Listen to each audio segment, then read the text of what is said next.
Neri, let's go! Huwag kang mag-alala. Tropa ni Pablo guest mentor Arthur Neri. Okay. Huwag kang mag-alala, Pablo. Kami bahala sa mga tropa mo. The way they started laughing, look at that. Tropa mo. Kapuso, kamusta po kayong lahat? Ako po si Coach Pablo and I'm with Arthur Neri. Let's go! Hello po mga kapuso. Alam mo, to my surprise, siya lang yung unang pumasok sa isip. Yeah, mentor Arthur.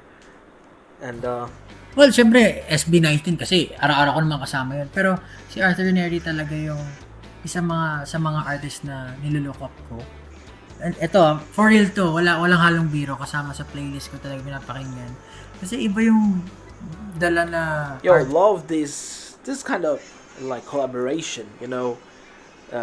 Pablo with Arthur, I mean, the mentor as a mentor, helping Pablo. artistry ni Arthur. Kaya siya na yung pinili ko. Buti pumayag. Payag talaga ako agad. Wala na. Nakakasama ko lang kasi si Arthur pag nagba-basketball, mga ganyan. Tapos, yung recently, yung ano niya, Listening yung party. listening party niya. So, yan. Buti pumayag at free si Arthur. Nagulat ako at first kasi sabi ko, oh?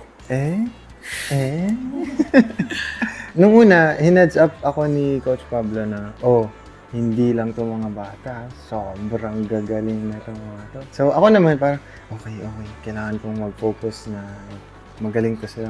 Tapos nung kumanta na po, like, sobrang layo po sa expectation ko na parang, hindi naman to magaling. So, sobrang gagaling nito eh. Different caliber. Like, yun nga sabi niya, like, hanggang bubong talaga. Hindi ko in-expect talaga. Yeah, Hindi lang sila Pablo's basta-basta team, you can bata. see For me, artist strong din sila. team. And nakikita ko na yung future Yeah, niya. a lot of people underrated Pablo, but Pablo has got, smart team, a strong team. They can sing so well. So yeah, I'm rooting for Pablo, also for Stel. Nila dito sa industry as great singers. So, dapat ngayon pa lang talagang tutukan na nila kasi for sure, in the future, maririnig nila yung mga boss ng mga batang ito. And yun, maraming salamat sa sumusubaybay. And syempre, vote. Tropa ni Pablo, pakinggan nyo. Abangan niyo. Abangan niya.